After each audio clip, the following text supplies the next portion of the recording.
श्री सद्गुरु महाराज की जय। अहंकार छोड़े विनम्र बने। महाकवि माघ का प्रसंग है कि महाकवि माघ एक बार राजा भोज के साथ वन विहार पर निकले। लौटते समय रास्ते में उन्हें एक झोपड़ी दिखाई दी।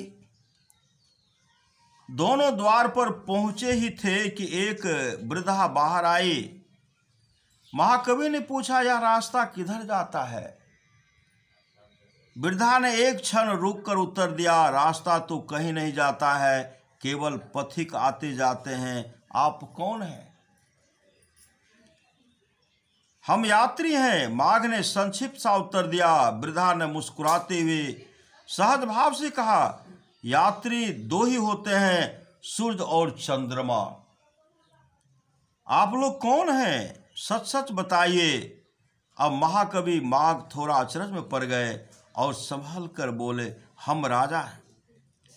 उन्होंने दूसरे ही पल वृद्धा ने कहा, लेकिन दूसरे पल ही वृद्धा ने कहा,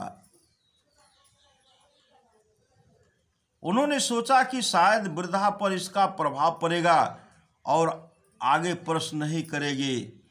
लेकिन दूसरे ही पल वृद्धा ने कहा, नहीं, आप राजा कैसे हो सकते हैं? राजा तो शास्त्र के अनुसार दो ही हो सकते हैं, एक इंद्र और दूसरा यमराज। आप कौन हैं? महाकवि यह सुनकर विचलित हो गए। फिर बोले, माँ, हम क्षणभंगुर मनुष्य हैं। तब वृद्धा ने कहा, क्षणभंगुर भी दो होते हैं, पहला धन और दूसरा यौवन। पुराण कहते हैं, दोनों पर विश्वास नहीं करना चाहिए। वृद्धा ने एक बार फिर माघ को चक्कर में डाल दिया। अब माघ ने अंतिम दांव फेंका, कहा, हम सबको माफ करने वाली आत्मा है।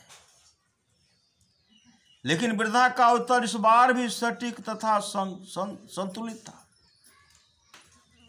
इस संसार में सबको माफ करने वाले दो हैं, एक पृथ्वी और दूसरी नारी।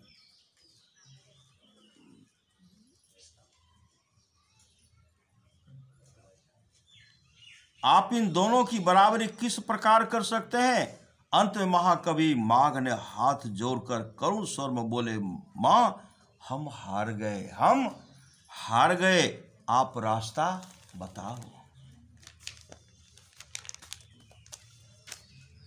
किंतु वृद्धा तो माघ का गर्व चूर चूर करने के लिए दृढ़ प्रतिज्ञ थे।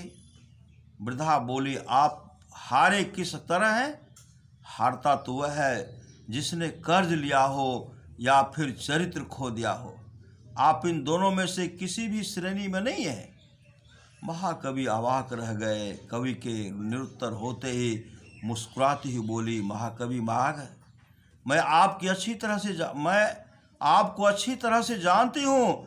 आप में विद्वता का अहंकार आ गया है, कृपया उसे दूर करें और विनम्रता लाएं। श्री सद्गुरु महाराज की